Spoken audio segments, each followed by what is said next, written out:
Vale, las tonterías y verás. Carlos Montauto, ¿qué hay? Buenos días. ¿Qué tal? Buenos días a todas, buenos días a todos. Un martes más aquí. A ver qué te cuentas. Pues ni se sabe lo que vamos a hablar, pero tú me propones algo de lo que yo no quería ni nombrarlo y en un renglón metes todo. Es decir, Halloween, Borbón. Es decir, los dos que yo pretendía ignorar para empezar. Va. Así, nos lo quitamos rapidito, querido. Yo no sé Porque cómo contigo, no sé, no lo entiendo. Claro, conmigo no te entiendes. No. Somos dos amigos que no se entienden. Sé que he sabido esto. Bueno, yo en realidad me imaginaba que algunos oyentes y oyentas, si se me permite el palabra, imaginarían que iba a empezar una vez más, pues hablando de Israel, de Gaza. Llevamos 2 semanas seguidas hablando de esto. Y bueno, ya están en la segunda fase, invasión terrestre, el despropósito ya no puede ser de mayor nivel. Al final parece que no va a haber una invasión como tal estable y con una ocupación militar sobre el terreno, porque sería altamente peligroso y habría muchas bajas. Y lo que probablemente nos vamos a encontrar es que va a haber incursiones rápidas, muy potentes, precedidas de mucho bombardeo, de mucho machaque, no solamente desde el cielo, sino también desde el mar. Por eso están ahí los portaaviones estadounidenses. Y con el objetivo principal, además, de estrangular las líneas de desplazamiento por los túneles de las tropas de Hamas del sur al norte, del norte al sur. Tal vez por eso ha habido 2 ataques, 2 penetraciones directas, una por el norte de la Franja de Gaza y ahora justo por el centro, para tratar de, como digo, aislar sobre todo a los combatientes en la parte norte de Hamas, ¿no? Así que vamos a asistir a despropósitos de estos de no va a haber un mañana, pues seguramente en varias ocasiones. Luego va a haber noticias que van a bajar un poco el tono, las apelaciones de Biden ahora sí a permitir la ayuda humanitaria en mayor medida que hasta la fecha. En definitiva, la misma estrategia que venimos hablando aquí de las 2 semanas pasadas de, bueno, pues Biden le da por un lado un cheque en blanco a Israel y por otro lado, pues se hace el conciliador y el humanitario, pues por el tiempo que dure y sea necesario para que Israel cumpla sus objetivos. Y en el momento que lo haga, pues ya está, se terminó la violencia porque el objetivo ya está conseguido. De eso probablemente era de lo que tendríamos que estar hablando, pero lo tenéis todos los días en todos los medios. Ya hemos hablado bastante y tampoco queríamos pasar por alto algunas noticias que, bueno, son de relieve importante también después de 2 semanas. Dale que te pego con el asunto, ¿no? Y claro, pues resulta que hoy es Halloween. Y resulta que hoy nuestra querida heredera, sí, Manolo, sí, nuestra queridísima heredera, la infanta Leonor, cumple con todo el boato propio de la casa Windsor, no quita, que son los Borbones, los 18 años para jurar la Constitución, que parece que debe ser una cosa así como muy... Fíjate qué democráticos son, ¿no? Cuando cumplen la mayoría de edad, juran la bandera y prometen la Constitución. ¿Y ante quién prometen la Constitución? Ante todas las fuerzas vivas del Estado democrático que compone la monarquía española, Consejo General del Poder Judicial, Congreso y Senado y prácticamente cualquier otro gran poder del Estado. Y claro, digo yo, ¿no sería este un buen momento de revisar, aparte de la mercadotecnia, las tacitas de desayuno y demás avalorios conmemorativos, como digo, al estilo de las estrategias de marketing de la casa Windsor cada vez que tiene que hacer algo en Inglaterra, algún nombramiento de algún rey Carlos III o alguna cosa de estas, o algún que otro entierro de la que nunca se moría, la reina Isabel.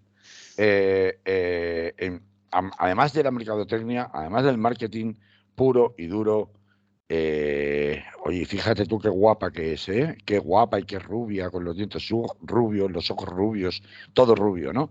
Como decía la canción de Rubén Blades, parodiando un poco ese papanatismo que no es único de España, pero que caracteriza a un amplio sector de las capas sociales de los pueblos y turistas varios, porque todo se confunde ya, es todo un melting pot, cuando esta especie de anacronismo que suponen las casas reales europeas celebran algún tipo de boato de alguna clase.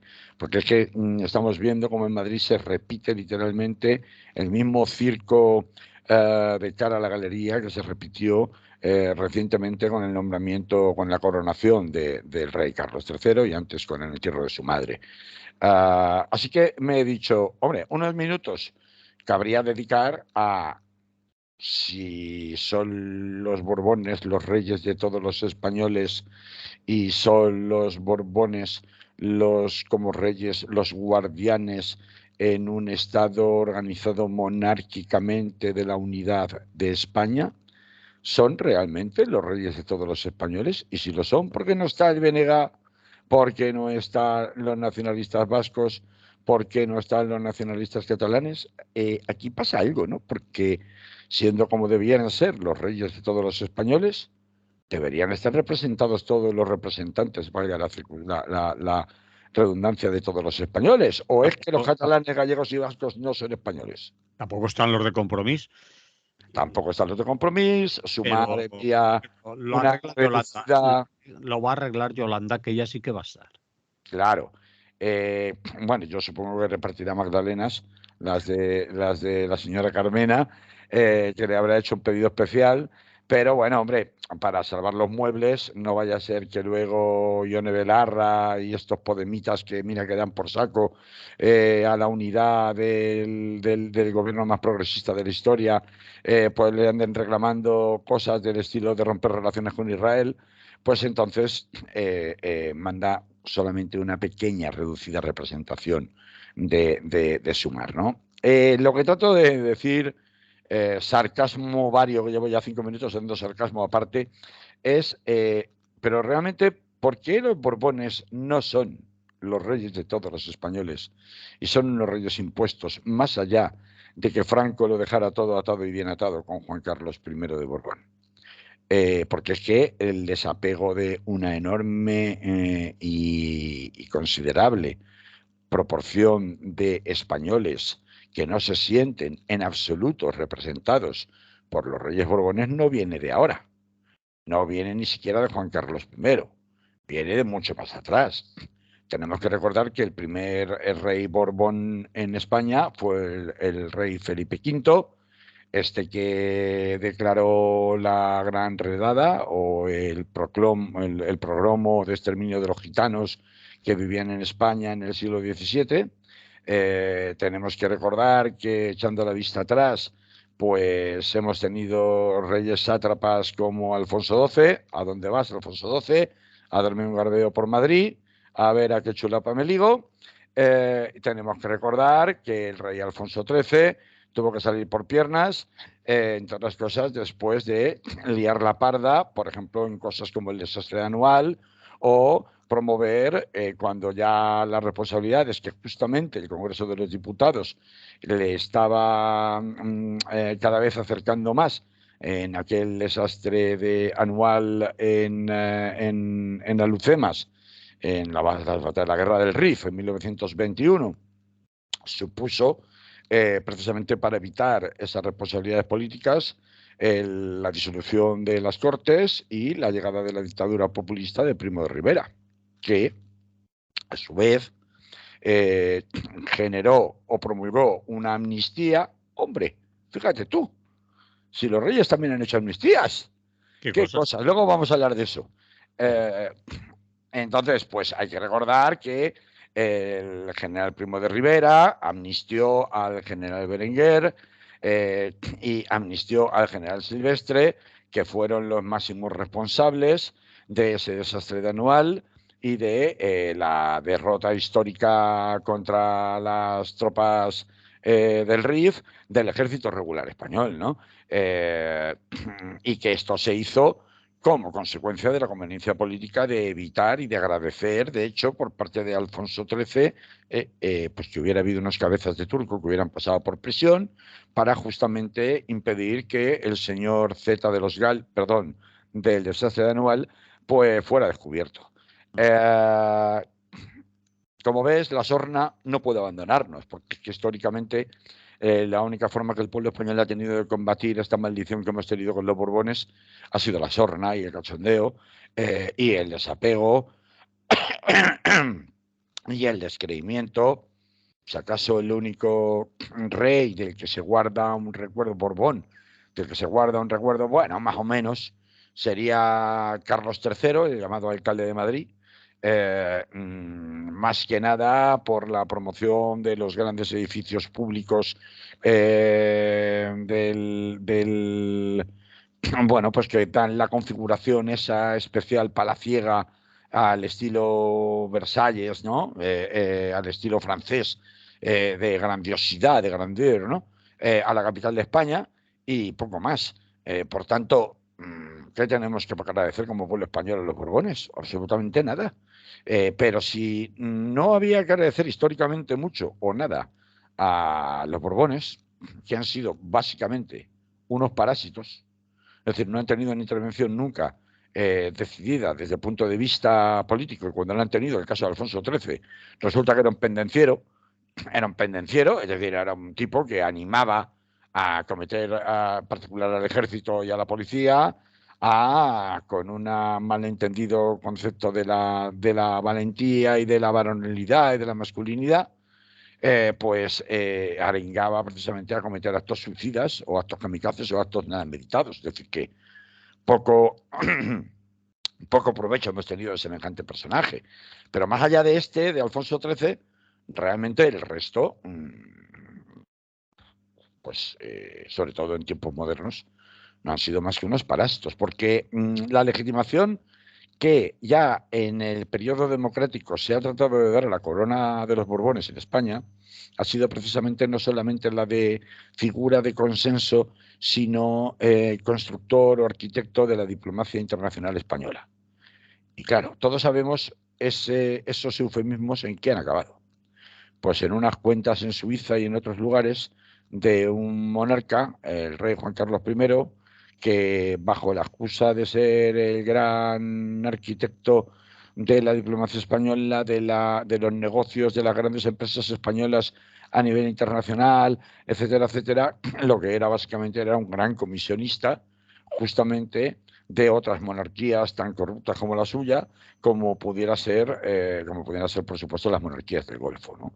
Y en consecuencia, desmontado esa apariencia de beneficio para el común de los españoles que supondría la monarquía en su plano de representación internacional, cabría preguntarse ahora, ya con Felipe VI, o ahora cuando llegue Leonor en su día, ¿qué aporte supone vamos a ver, las funciones de diplomacia exterior que pueda representar el rey Felipe VI, ¿no las podría realizar igual un presidente de la República?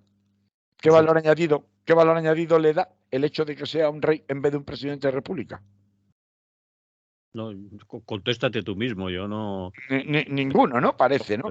Es decir, porque la apariencia en el momento en que llega Juan Carlos I de consolidación aparente de la democracia por haber sido quien parara el golpe de Estado de Tejero en el año 81, bla, bla, bla, bla, bla, haber sido artífice o haber favorecido una ejemplar transición pacífica del viejo régimen franquista a un régimen moderno y contemporáneo que pueda ser igual a sus pares internacionales, bla, bla, bla, bla, bla.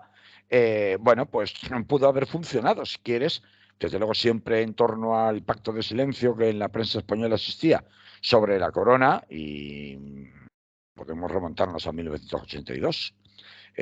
Podemos remontarnos a 1992, podemos remontarnos a Prado y Colón de Carvajal, podemos remontarnos a la cantidad de negocios oscuros que hubo con la Expo 92, de los que el rey Juan Carlos se prevalió abiertamente y que fue la base o una de las bases sobre las que cimentó su fortuna antes de las comisiones del AVE a la Meca, por poner un ejemplo.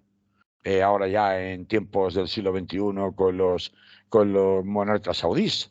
Pero toda aquella apariencia puede tener su relevancia o pudo tener su efecto en aquel momento, pero ahora mismo carecen de virtualidad. Es decir, no se aprecia que internacionalmente el rey Felipe VI haya destacado en ningún papel, ni ninguna situación, ni cobertura o coyuntura internacional específica, ni siquiera en el marco que le sería más proclive, que sería el del mundo hispanoamericano, ¿no? En las célebres cumbres iberoamericanas que se celebran de tanto en tanto.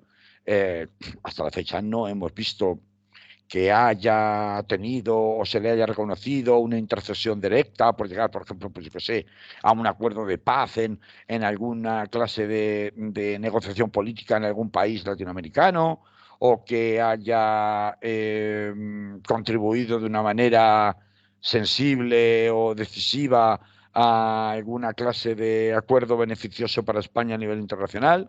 Cero de cero. Y si es cero de cero, ¿a quién me vienes contándome que además es que no guarda relación con el abuelo, con Juan Carlos, para no perjudicar a la monarquía, cuando luego se sabe que en el protocolo del día de hoy, pues luego van a celebrar un pantagruélico homenaje, eso sí, familiar, con los abuelitos en nada menos que el Pardo, cuando terminen los eventos sociales de Doña Leonor? Y lo vas a pagar tú. Bueno, lo pagarás tú. Leonor, pagarás tú. Yo creo Pagaremos todos, ¿no? Con los creo que los impuestos dos. y el presupuesto que se les otorga, los presupuestos generales del Estado, la Casa Real, ¿no? Entonces, claro, la gente dice, bueno, ya, pero entre que robe, se quede con la pasta de las comisiones y luego ande por ahí gastándoselo de aquella manera, como el padre, pues mejor que nos haya salido sonso, como se suele decir, es decir, poco cortito el hijo, ¿no? Porque ya se sabe esa alternancia entre padres e hijos en los Borbones. Está el que es muy ligero de cascos y luego el que es como muy, muy cortito, ¿no? O que tiene poca relevancia pública, ¿no? Y que bueno, no está mal no tener relevancia pública siempre y cuando luego haya una trascendencia política en su presencia, es decir, haya un legado. Esto no se aprecia, por lo menos de momento, más allá de hacer una apuesta de futuro y una supuesta modernización de la monarquía, por la cual, con modificación, eso sí, unánime y rapidita de la Constitución, se permite heredar a las hijas y no solo a los hijos como hasta ahora, ¿no? Entonces, bueno, no me voy a entretener mucho más, No, pero solo quería... no dicen que no debe de meterse en política, que debe de ser moderado en sus actuaciones políticas. Quizás sea por eso que No, el no rey, cosas. según la Constitución, reina pero no gobierna, Por eso ni debe gobernar. Y a mí me parece bien, pero claro, hombre, no gobierna hasta que le aprieta el zapato, porque si pensamos en algún pronunciamiento, sin gobernar, pero algún pronunciamiento que evidentemente siempre va a tener un impacto en la opinión pública, ¿no? Por ser quien es, que a fin de cuentas no deja de ser el jefe del Estado y el jefe de las Fuerzas Armadas, recordemos. Claro, si se recuerda algún momento en el cual realiza un pronunciamiento público de marcado carácter político, es precisamente para olvidar, que es cuando se pronuncia el día 3 de octubre, tras los sucesos del 1 de octubre de 2017, en el referéndum ilegítimo, entre comillas, de Cataluña. Yo puedo entender que defienda una concepción centralista de la unidad del Estado y que pueda estar en contra de aquellos que, bueno, pues propugnan, aunque sea por las vías políticas, la escisión de una parte de España. Y esto lo puedo entender porque es consustancial a su función como monarca, como corona. Los problemas de la corona de Aragón, incluso antes de la corona de España, de la corona de Aragón con Cataluña han venido desde siempre. Hay que recordar que al rey Fernando de Aragón lo acuchillaron delante de la Catedral de Barcelona en una de sus visitas. Esto en tiempos de Isabel la Católica, estoy hablando, o sea que fíjate si me remonto de lejos a los problemas que se ha tenido siempre respecto a la gobernabilidad inestable, vamos a llamarla así, de Cataluña y de la ciudad condal principalmente, ¿no?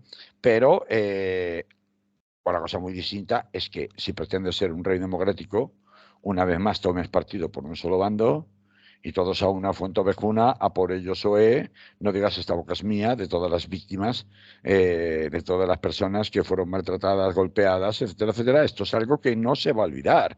Entonces, a mí no me puede extrañar que jamás vaya a volver a ver, ni haya nunca, ya no solamente por una cuestión de posición política conceptual en contra de lo que representa la monarquía desde el punto de vista del independentismo catalán, sino también por la afrenta que supuso, no ya para aquellos que estén de acuerdo con la independencia, no, sino para los catalanes en general, que se obviara no solo el derecho o el anhelo legítimo de gran parte de la población catalana a su derecho a poder elegir, a poder votar, sino también su derecho a no ser maltratado por las fuerzas y cuerpos de seguridad del Estado.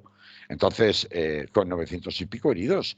Entonces, rey de los españoles, reina de todos los españoles, perdona, será de los suyos, de esos de los que vamos a hablar ahora ya mismo, que estaban manifestándose este pasado domingo en Madrid y en Málaga y en otras partes de España, luciendo banderitas y diciendo que bueno, que esto es poco más que Perro Sánchez, vaya usted haciendo la maleta y vaya, que le vayan abriendo la habitación de invitados en la casa de Waterloo, ¿no? Cuando allí con Puigdemont, ¿no? Que le dijo ayer en la tribuna el señor Abascal a Pedro Sánchez en la Plaza de Colón, ¿no?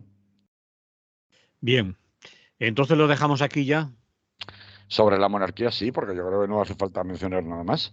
El circo pues nos lo tenemos que tragar, como también nos tragamos el circo de la monarquía de los Windsor en Inglaterra cada vez que hacen algo.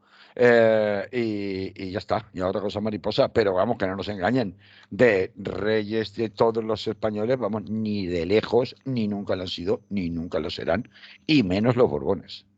Bueno, hay alternativas a no tragarse el circo, ¿eh? Es decir, no necesariamente tienes que enchufar la televisión y chuparte todo el... Sí, sí, Bueno, sí. ya llevan días con ello, ¿no? Todo el espectáculo. Pero hoy es el día cumbre, claro. Claro, vale. Es el Bien, Halloween Borbón. vale, pues lo dejamos ahí.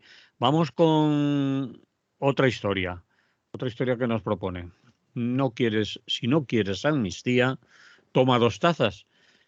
No sé a qué te refieres por lo de 2 tazas, tanta amnistía. Sí, ayer precisamente, sabes que se reunió el 3 del PSOE con el señor Puigdemont en casa del señor Puigdemont, es decir, en Waterloo, y declararon que la cosa iba guay, es decir, que iba por buen camino.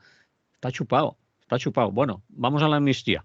Es parte de los No, chascarrillos. vamos a ver. ¿Tú tienes algún problema con la amnistía?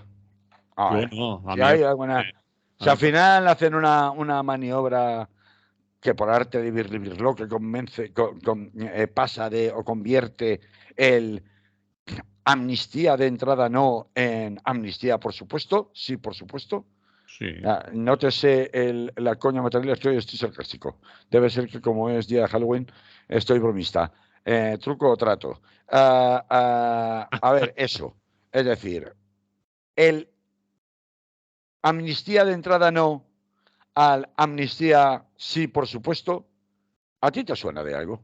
Lo de entrada no me suena a lo de la OTAN y amnistía sí, por supuesto, me suena, pero no sé de qué. Es que a mi edad esas cosas se olvidan de qué La es. verdad, ya, bueno, pues no te preocupes porque amnistías de entrada no, que luego sí han sido, pues ha habido un montón a lo largo de la historia, Ah, vale. aquí en España. Claro, antes he mencionado una, ¿no? La que concedió el general populista y dictador Primo de Rivera en la monarquía de Alfonso XIII para perdonarle, no como indulto, sino como, porque fue amnistía, no fue indulto, eh, a todos los condenados a raíz del desastre de anual y a otros procesados por delitos políticos o de prensa. Se hizo entonces. También Manuel Lazaña, en el año 36, hizo una amnistía general de presos políticos en la Segunda República. que por ejemplo liberó a Luis Companys, por poner un ejemplo, se cita mucho estos días últimamente. Con Franco hubo varias amnistías, eso sí, teledirigidas, después de que terminara la guerra civil, justamente indultos y otra clase de figuras jurídicas similares, tratando de dar legitimidad al nuevo movimiento nacional. Acuérdate de ese indulto especial y que incluso se daba el Viernes Santo, en Semana Santa, ¿no? En donde se elegía al azar un preso político y un preso común y eran liberados, ¿no? Del azar lo dejaremos. Bueno, sí, el azar decían, ¿no?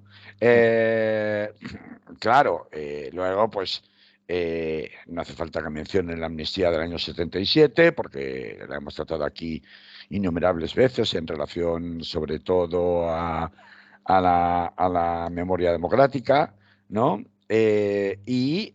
Amnistías fiscales, pues todos recordamos que sin ser una amnistía propiamente dicha en el sentido de liberación de condenas penales o de anulación de delitos como tales, pero sí que hubo 3 amnistías fiscales, 2 que las hizo Felipe González en 1984 y 1991, antes de la creación de la agencia tributaria, la última con Mariano Rajoy en la Moncloa. De hecho, hubo una medio con ZP, con Zapatero. Es decir, que maniobras de esta clase ha habido toda la santa vida. Por eso, lo del de entrada no primero y el presupuesto sí después, pues no es una cosa que sea nueva, ni que se la haya inventado Pedro Sánchez, ni que no se haya hecho nunca, ni que esté fuera de lo que es el juego político habitual en España, que tiene pues como diremos, una sabiduría democrática popular bastante relativa, por lo menos en cuanto a cómo funciona esta democrática representativa burguesa que tenemos en la Constitución española. Esta partitocracia que tenemos, es decir, esta confusión generalizada que todavía tiene mucha gente, probablemente más de la gente que no vivió la transición, en donde sí que estas cosas se hablaron más en su momento, que no la gente ahora, sobre todo, es la gente de generaciones más nuevas la que tienen más confusión, porque confunden sobre todo con los regímenes presidencialistas republicanos de Francia, Estados Unidos, etcétera, donde la forma de funcionamiento es completamente diferente. O sea, aquí Pedro Sánchez no es el jefe del Estado. Pedro Sánchez no es el presidente de nada, es él, en todo caso, es el presidente del Consejo de Ministros. O sea, todo lo más, presidente del gobierno, pero lo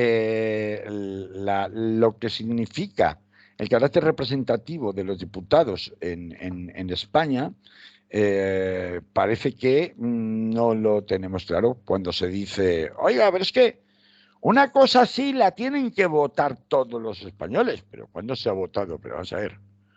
¿Cuándo hemos votado? Bueno, sí, un referéndum, el de la OTAN, recuerdo, ¿no? Me acuerdo todavía de estar precisamente contigo en los estudios antiguos de la calle Hospital, fíjate, sí me acordaré todavía, en el año 86. Entonces la calle Garrigues. En la calle Garrigues, perdón, en la calle Garrigues, y decir, bueno, pero perderemos o ganaremos. Y aparecer José María García en televisión española justo la noche anterior para hacer un último vuelco a las encuestas que entonces estaban muy ajustadas, ¿no? Y acabar saliendo el sí a la entrada a la OTAN en aquel referéndum. Lo cuento esto porque esta confusión que se tiene respecto de lo que puede hacer y no puede hacer y hasta dónde han contado con nosotros. Pues nosotros no contaron para entrar en la guerra, que mira que grave. En la guerra de Irak, por ejemplo, con el pueblo español, digo. Con nosotros no contaron para dar la amnistía fiscal que dio Montoro a los más ladrones de España. Ni para cambiar la Constitución, el 135. Ni para cantar la Constitución, para cambiar la Constitución 135. Ni para instaurar la doctrina Parot, por ejemplo, que permitía retener en prisión a gente que ya estaba cumpliendo pena, cambiándole las reglas del juego conforme el partido estaba en marcha, lo cual a cualquiera le parecería lógico y entendible que eso no fuera posible, y se hizo. Es decir, que juegos sucios ha habido muchos. ¿Que estoy diciendo con esto que me parece mal o me parece bien que se deba llevar una amnistía por alguien que lo hace por claro oportunismo político? Evidentemente que no. Es decir, no es cierto que ahora de pronto el señor Pedro Sánchez pues haya tenido una revelación mística y haya comprendido que la mejor manera de propiciar la convivencia entre los españoles y los catalanes sea precisamente una amnistía, cuando hace un mes decía lo contrario y ya había hecho los indultos y ya había modificado la normativa sobre malversación. Pero entonces no te crees eso de que lo de la amnistía es para mejorar la convivencia entre los catalanes en Cataluña y los catalanes con los españoles y cerrar una etapa y abrir otra, y aquello de que estamos mucho mejor que en 2017, eso es obvio, oiga, que ahora no tenemos nada que ver con Pues mira, aquella no me Cataluña, lo puedo creer por dos razones. La primera, ¿no? porque Hay oportunismo ese político. debate, si fuera un debate serio y un debate real, se propone como iniciativa no con unas elecciones por delante y no sobre todo después de la urgencia postelectoral para poder formar gobierno y tener que llegar a un acuerdo. Y en ese sentido, aunque sean unos cascarrabias, aunque fuercen mucho la máquina, aunque digan exabruptos por esas boquitas cada vez más, el Partido Popular, en mi opinión, tiene razón. Y vas a decir, ¡hala! Y Fíjate, en, le en da el la razón fondo, al ¿en qué Partido Popular. sentido? Diga, no, no es una cuestión de partidos, es una cuestión de lo que es y lo que no es razonable. Es decir, ¿es razonable que Pedro Sánchez intente utilizar su capacidad de decisión y de negociación política, que es enorme, estando todavía como está, como presidente del gobierno en funciones, porque tiene un aparato a su disposición que no tienen los demás que están en la oposición, para tratar de formar gobierno? Sí, es legítimo y es razonable. Pero no me engañe usted, es decir, usted no está postulando una amnistía en razón de unos altos valores democráticos de convivencia, cuando hace un mes estaba diciendo lo contrario. Esto es así, esto es de cajón, esto no se puede quitar, esto no obedece a opiniones ni interpretaciones, son hechos. Son hechos. Otra cosa diferente es que eh, ni se vaya a romper España, ni se vaya a, ni que esto suponga ninguna traición. Ya hemos visto todas las amnistías anteriores, todos los momentos decisivos históricos legislativos en este país en donde no se le ha preguntado absolutamente nada a los españoles y se han hecho y no se ha montado el número que se está montando ahora. Ni se rompe España ni se deja de romper. ¿Y a ti te afecta en tu igualdad o desigualdad con los catalanes? Vale, y ahí vamos. Pues mira, ahí vamos porque esta es la segunda razón por la cual todo este proceso que parece que puede acabar dando lugar a una formación de gobierno, ya veremos por cuánto tiempo, del señor Pedro Sánchez, algo que yo no creía que pudiera llegar a ver, y es más, si lo llego a ver, no creo que pase de mucho tiempo más, un año, 2 años, ya veremos. Hombre, está Eh, negociando una legislatura, no está negociando una investidura, ¿eh? Sí, sí, sí, claro, está negociando Dice en la que legislatura, lo que pasa es que los otros de momento, y aquí viene el tema. Ahora, mm, es que no sabemos los detalles. Y esto es importante porque en los claro. detalles está el demonio, ¿no? Se suele decir. Eh, eh, claro, uno de los temas que no está claro es el tema de la exigencia de el abandono de la unilateralidad, el cobrar por adelantado la factura. Parece que Esquerra Republicana no está por la labor de cobrar la factura por adelantado, es decir, no está exigiendo ni siquiera un calendario fijo con unas fechas fijas para un eventual referéndum posterior.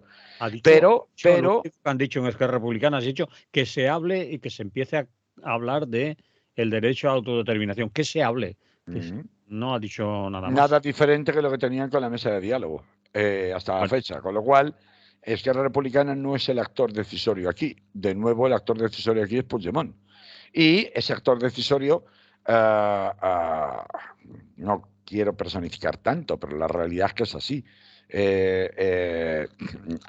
Sigue repitiendo ahora mismo que ellos a la unilateralidad no van a renunciar. Claro, es muy difícil de explicar al resto de españoles que, hombre, si tratamos de congraciar una posición de España y, bueno, desdiciéndonos de la vía del castigo judicial y del castigo de las fuerzas de orden público para solucionar un problema que es político, no haya una reciprocidad por parte de quienes están exigiendo cosas tales como la amnistía, que era algo que hace un mes que no estaba por la labor de conceder y que de entrada no manifestaba públicamente el señor Sánchez.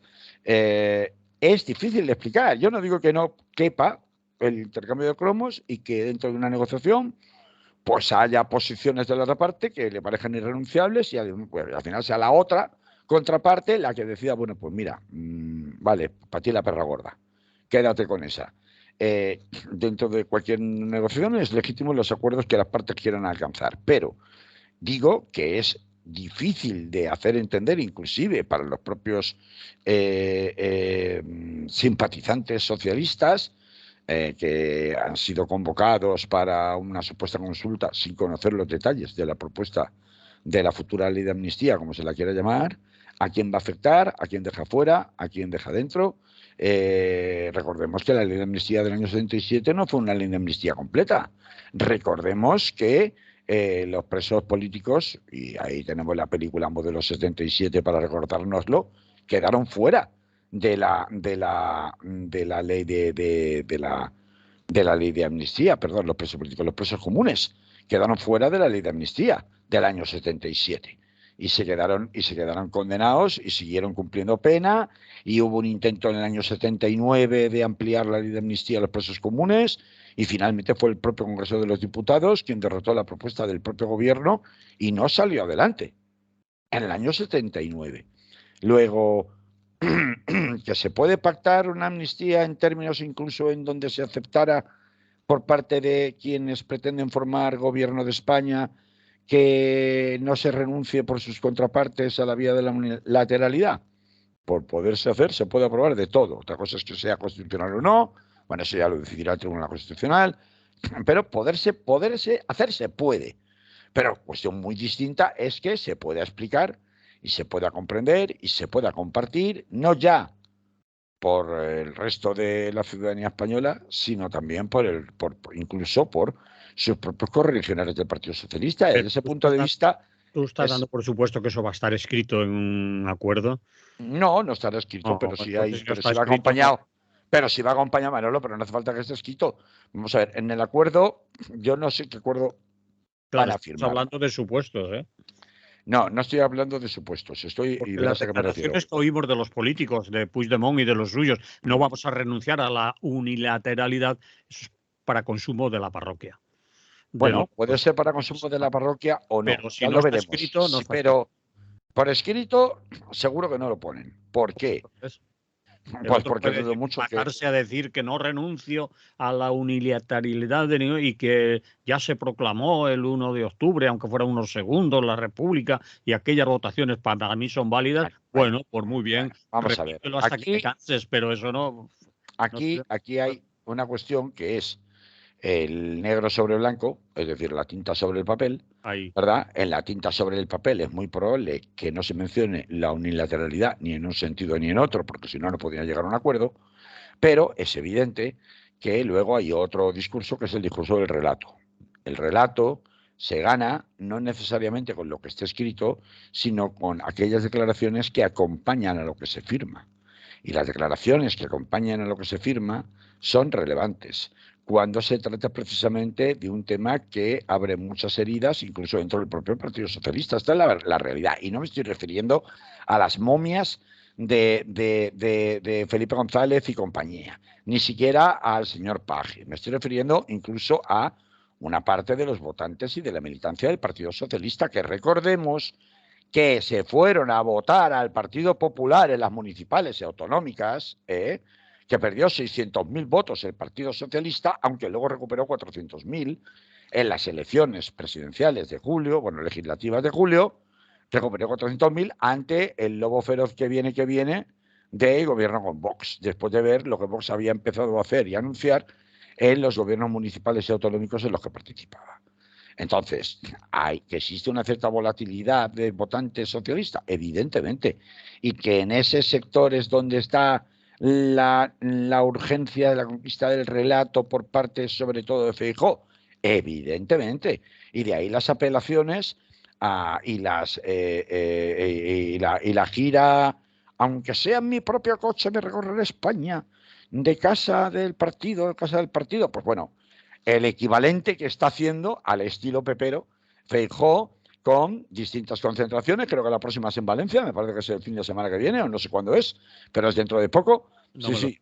Va a hacer una, como la que hizo en Málaga este domingo, como la que hizo en Madrid con anterioridad, en la que, si al PSOE se le escapan votantes por la derecha, y el tema amnistía es un tema sensible, pues, mucho votante socialista que, a ver, que compra el discurso de las dos Españas en el sentido de una España privilegiada y otros que no. No estoy hablando del militante con carnet que va hasta el final, estoy hablando del votante, del simpatizante, del que ha votado tradicionalmente Partido Socialista, y por eso he contado antes lo de los 600.000 que se fueron, coincidiendo con que se produjo el escándalo de la ley del solo sí es sí, recuérdalo Manolo, y recuérdalo la audiencia, pero sobre todo, mucho más recientemente, a la fecha de esas elecciones municipales, los indultos y la modificación de la eliminación del delito de sedición y la modificación del delito de malversación. Eso hizo pupa, hizo mella en el votante socialista. Y evidentemente es ahí donde quiere rascar. Pero claro, si el Partido Popular quiere por todos los medios rascar ahí, recordemos que Vox le está rascando a su vez al Partido Popular. Porque claro, ¿cómo es esto de que el Partido Popular mete 40.000 en Madrid y por lo mismo Vox mete 100.000? Que hasta el partido este domingo, que hasta el Partido Popular ha reconocido que sí, que es verdad que había simpatizantes y militantes del Partido Popular en la manifestación de Vox del pasado domingo. 40.000 mete Ayuso y Feijóo, y 100.000 mete Abascal. ¿Aquí qué pasa? Pasa que no cuadra, ¿no? Pasa que ahora mismo este tema de la amnistía, por eso es lo de si no quieres té, toma 2 tazas, se ha convertido en un arma arrojadiza de tal calibre que ya no solamente es un arma arrojadiza entre, si quieres, PSOE y Podemos dentro de Sumar, o PSOE y Junts per Catalunya, sino entre PP y PSOE, pero también entre Vox y PP. Bueno, pero eso, para el relato que tú has nombrado y que puede continuar, está amortizado dentro de unos años, unos meses. Yo lo de que esté amortizado dentro de unos Unas meses, a ver, elecciones, explícalo. eso sería interesante si hubiera riesgo, si hubiera unas elecciones en un tiempo prudencial para el PP. Pero unas elecciones dentro de 4 años, con una legislatura que llega a su final, estos argumentos de la ley del sí es sí, los delitos de sedición y también lo que estamos hablando de la amnistía y todo esto que está sucediendo ahora, no vale para sacarlo Por de eso, Manolo, 4 años. por eso, Si logra Manolo. un acuerdo de legislatura, todo esto se ha olvidado, se ha amortizado. Pero ¿tú te crees que va a haber un acuerdo de legislatura? Yo creo que sí. Yo creo ¿Y tú que crees que se va a firmar un acuerdo de legislatura? Por lo mismo que hablabas de la unilateralidad. Es decir, van a poner sobre el papel pero que hay un va, acuerdo de legislatura. pero yo no creo que Te si doy un cheque en blanco. si negocia solo unos acuerdos de investidura, puede ser que a los próximos presupuestos generales del Estado se lo tumben y se acabe el gobierno. Y no Entonces parece.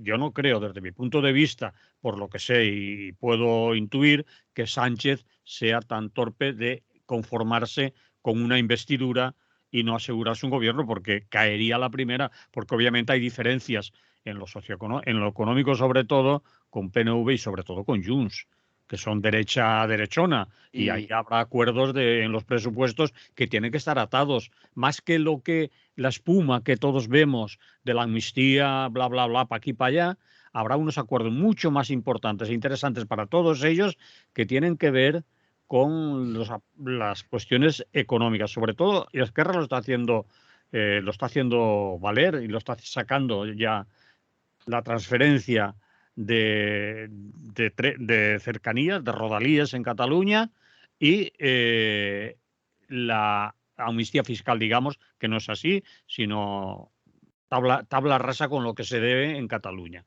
Esos son, claro, que es esos son otra de los las cuestiones. Claro que sí, pero fíjate, mi yo punto de vista. entiendo perfectamente el argumento. Lo que pasa es que es un argumento que, de momento, es tan hipotético como el contrario. Como, Quiero sí, decir, no lo sabemos. eso es. Segundo, me hace dudar Igual que puedo entender que, por ejemplo, la comisión negociadora por parte del PSOE diga, bueno, a ver, si Puigdemont no quiere firmar, que renuncie a la vía de la unilateralidad y luego, pues de cara a la galería, está todo el tiempo cacareando con que, porque yo, porque yo, porque yo. Pues que cacaree lo que quiera para los suyos, que total, a la hora de la verdad, con lo que tenemos firmado, lo tenemos lo suficientemente agarrado como para que no se vaya a ir y no vaya a recurrir a la vía de la unilateralidad por mucho que diga. Y si eso me supone un desgaste para mis votantes, pues bueno, solamente con dejar ver actuar a Vox y al Partido Popular, pues supongo que eso puede disuadir lo suficiente a los votantes socialistas que se nos quisieran ir por esto y por tanto este efecto se va a pasar. Bueno, puede ser, es una posibilidad. Ahora bien, cosa muy distinta es el tema del pacto por la legislatura, porque si el pacto por la legislatura no se firma, por lo menos hasta la aprobación de los primeros presupuestos, por lo menos. Me imagino que, Evidentemente, perdona, me imagino que las concesiones del Partido Socialista y del gobierno de Sánchez no se van a materializar los primeros meses. Es decir, irán condicionadas. Bueno, esto te lo daré y si voy cuando cambiando cromos, ¿por qué te voy a dar un pacto de legislatura? Quiero decir, de cara a las propias posiciones independentistas, no tendría mucho sentido darte un cheque blanco, es decir, un pacto de la legislatura, donde ya veremos si luego los compromisos que se supone que se han acordado en materias de transferencias concretas, pero sobre todo y muy principalmente en la hoja de ruta soberanista para fijar un referéndum vinculante y pactado, si esto va a no se va a producir, como de hecho, pues muchos independentistas en particular, pues tanto en algunos entornos de Super Cataluña como sobre todo lo diré, en la asamblea catalana, ¿no? Como es la Consejo de la República, ¿te refieres? Claro, Consejo de la República, bueno, las distintas organizaciones civiles, ¿no? La Asamblea Nacional Catalana, esto es lo que quería Ya, decir, vale, vale, vale. ANC, se entiende de que, vamos a ver, que hay que fijar por escrito y con compromisos definitivos el referéndum. Esto es un objetivo irrenunciable. Entonces, ¿por qué voy yo desde esa posición a aceptar un pacto de legislatura o un pacto, si quieres no le llames de legislatura, llamémosle pactos de transferencias concretas, sí, lo esencial que es justamente la fijación de un calendario claro para el tema del referéndum, además de la ejecución de esa ley de amnistía que no se puede producir antes, esto no lo tengo garantizado. ¿Qué pasa? ¿Cómo sé yo que luego Pedro Sánchez no va a volver a cambiar de opinión y una vez ya tiene mis votos para la aprobación, por ejemplo, del primer presupuesto, luego no se mantiene renovando presupuestos, prorrogándolos, quiero decir, y al final no llegó a conseguir nada. Es decir, hasta que no se cristalice medianamente en qué términos se va a realizar esa presunta ley de amnistía y ese presunto pacto de legislatura, seguimos hablando por hablar. Sí. Y tanto puede darse la circunstancia de que efectivamente haya una investidura y haya una legislatura pues razonablemente prolongada en el tiempo posterior, que es lo que le gustaría al Partido Socialista, como que eso no sucede aquí y la legislatura, por mucho que sea caminar, no llegue ni a la aprobación del primer presupuesto. Bueno, pues como tú dices, estamos hablando por hablar, porque no sabemos, imaginamos, creemos, Hombre, tú porque se ha piensas. puesto a andar. Se ha puesto a andar definitivamente y públicamente, que es lo más importante, Vale. porque hasta la fecha Pedro Sánchez no había mencionado la palabra amnistía y este sábado sí que ya se ha entrado en una segunda fase, que ha sido la fase definitiva de hacerlo público y ya oficial, ¿no? Y la reunión de ayer con Eso es, Puigdemont, el número 3 del PSOE, eso y es. las declaraciones finales de ambos, que las cosas van bien, que va por buen camino, que la cosa avanza adecuadamente, eso hasta ahora No Puigdemont se no había producido, no se había lo había producido. dicho. Bien, vamos a arreglarlo. Mírate el reloj. ¿Mm? En 7 minutos. Lo que nos queda no nos queda más tiempo que 7 minutos. Sí, porque yo de esto no quería, ¿ves? Este es uno de los temas que vamos a hablar ahora. Bueno, enuncialo tú y luego ahora yo lo menciono. Sí, lo que querías hablar es de que solo nos acordamos de Canarias cuando los cayucos llegan, aquello de Santa Bárbara cuando truena, ¿no? Efectivamente. Vale. Estoy yo muy romancero con los titulares. porque decía, este era uno de los temas de los que yo quería hablar desde hace semanas, pero es uno de los temas de los que ha sido imposible hablar precisamente por que ha quedado sepultados de una manera permanente en fin, por la actualidad dramática de lo que está sucediendo en Gaza, ¿no? Y en Palestina. Pero está claro que era un tema de los que había que hablar necesariamente, ¿no? Y tanto es así que, bueno, pues ahí tenemos a nuestro flamante ministro del Interior, ese gran amigo de Radio Clara, el señor Grande Marlaska, que se ha tenido que ir a Senegal, como en su día se fue a Mauritania.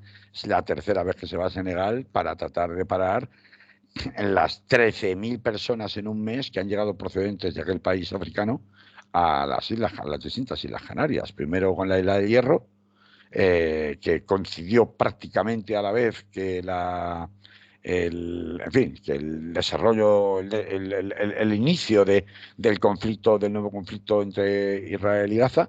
Después ya empezó el desbordamiento de los recursos de acogida de todas las Islas Canarias, en particular de la isla de Tenerife, puesto que en la isla de Hierro no había ni infraestructura, no hay ni población prácticamente, un poco una reedición de lo que ha pasado en otras ocasiones con la isla de Lampedusa en Italia.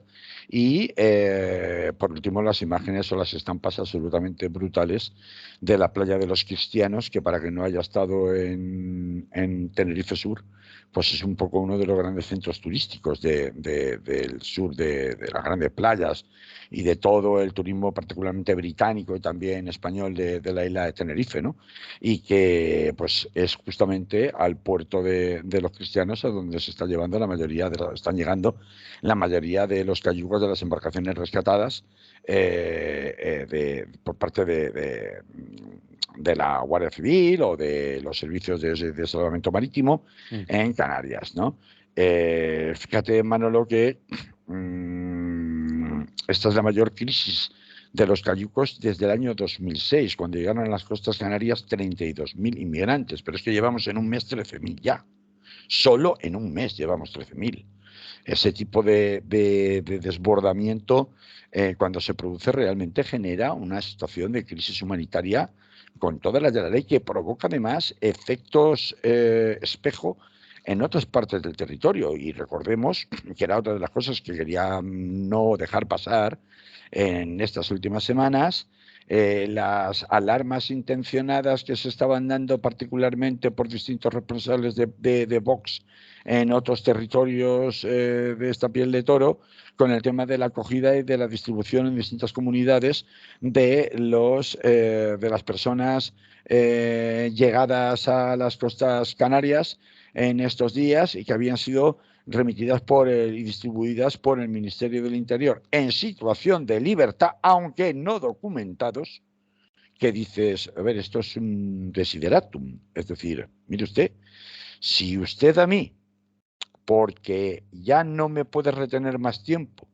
porque de hecho tengo tan saturado en los servicios de acogida del lugar de desembarco que no puedo almacenar más gente, decide que me sube a un avión y que me lleva a Valencia, me lleva a Valladolid, o me lleva a Toledo, o me lleva a Málaga, y me suelta allí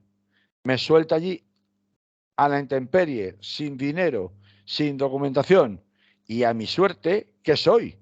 ¿Qué soy? Pero eso ha sucedido, sí. Hombre, claro. Se les ha llevado a lugares concretos, a residencias. Bueno, pero en régimen abierto, lo que quiero decir es, tú no tienes un permiso para buscarte un trabajo. Vale, eso sí, pero si tú no tienes un permiso para buscarte un trabajo, tampoco tienes un permiso o una documentación que te permita conseguir un alquiler. ¿Por qué? No te vas a poder empadronar tampoco. ¿Por qué? Porque no tienes ningún tipo de documentación válida. Lo que tienes como mucho, si es que te han identificado y han podido filiarte, tienes un documento de la policía que te dice porque tú eres Pepito, que eres de tal nacionalidad. Si acaso existió un pasaporte emitido válidamente y han podido localizarlo, pues te identificarán por el número de pasaporte. Te van a dar un NIE. Un NIE no es una residencia, es solamente el número. Para poder identificarte si luego la policía te vuelve a tener, pero Tú sigues allí en situación irregular, la policía te va a poder, esto ya ha pasado, te va a poder detener, luego los han tenido que soltar porque no habían pasado ni 60 días, entonces, pero te van a poder detener, te van a poder hostigar en la calle y, en definitiva, la situación es que, fíjate, lo que se quejaba el vicepresidente de Castilla y León, el señor este de Vox, que decía aquello de Gallardo se llama. nosotros y ellos allí poco menos con un parador nacional, ¿no? Y nuestros abuelitos en una residencia de mierda. Entonces, quiero decir, haciendo ese tipo de demagogia barata, pero que cala, por lo menos en algunos cala. Es decir, este tipo de situaciones resultan un desiderátum, porque lo más grave de todo es que al final estamos discutiendo, entre comillas, o en el debate público, en la opinión pública de lo que se está hablando, es de si me han llevado a Valladolid o de Burgos, ¿no? Me parece que era, o Salamanca, que era una especie como de monasterio, de residencia o algo por el estilo, ¿no? Vale. Un balneario, era un balneario. Les han llevado a un balneario como si, vamos a ver, oiga, que yo no me voy a quedar a vivir en un balneario, que no me fastidie, que no estoy de vacaciones en un balneario, que no me van a dar bañitos termales, que yo estoy aquí yéndome estoy aquí única y exclusivamente porque me han traído aquí. En cuanto me pueda salir de aquí me voy, porque de hecho estoy en régimen abierto. Si tengo algún familiar en algún lago en el que me pueda ir, me voy a acabar yendo. Pero en definitiva, lo que estamos haciendo al diseminarlos así, en esas condiciones de marginación, es aumentar la bolsa tanto de personas que acabarán en CIES como la bolsa de trabajo en condiciones de semiesclavitud. Eso por una parte. Y por otra parte, y ya acabo, Manolo, que ya no tenemos mucho más tiempo, decir, claro, esto elude hablar de cuál es el papel de España y de la Unión Europea en lo que está pasando en Senegal para que de pronto haya una avalancha otra vez de senegaleses jóvenes queriendo salir del país. Un país en el cual, en Senegal, el presidente Wade, a donde ha ido a visitar el señor Grande Marlaska para ver si consigue evitar, por vía de colaboración, como ya ha hecho en otras ocasiones, por ejemplo, ahora mismo hay 31 guardias civiles patrullando junto con la Marina senegalesa para evitar que salgan los cayucos en San Luis, en la población más importante al norte de Senegal, de donde salen la mayoría de estos cayucos, pues tiene ahora mismo encerrado el principal líder opositor, el señor Ousmane Sonko, que se supone que está pasando un gravísimo problema de salud porque se acusa a la policía del presidente, el señor Wade, de haberle envenenado, impidiendo que además que se pueda presentar a las elecciones en 2024 y en una situación de inestabilidad general que ya en 2021 dio lugar a gravísimos conflictos sociales en Senegal y mientras la Unión Europea mantiene contra viento y marea, inclusive contra la voluntad de su propia población, al señor Wade como el presidente del país, como consecuencia de ser quien mejor sirve ahora mismo a los intereses de Francia, a los intereses de la CEDEAO, es decir, de las organizaciones supragubernamentales que en África Occidental son las aliadas de los intereses de la Unión Europea. Entonces, en definitiva, ¿a quién ha ido a ver Marlaska? Al perro guardián de la Unión Europea dentro de las fronteras senegalesas. ¿Y para qué ha ido? Pues para evitar efectivamente por la vía represiva que los cayucos sigan llegando al puerto de los cristianos, que dan muy mala nota para los turoperadores noruegos, ingleses y alemanes que tienen que traernos las divisas de los turistas nórdicos europeos a las Islas Canarias. Y este es un poco el gran drama del cinismo en el que vivimos instalados con el tema de las crisis migratorias cuando nos salpican directamente, como es el caso de esta en Canarias. Vale, la próxima ocasión hablamos más de esto si hace falta. Tenemos que terminar porque se acabó el tiempo. Muy bien, pues ahí lo dejamos. Au. Hasta la semana que viene. Salud. Salud.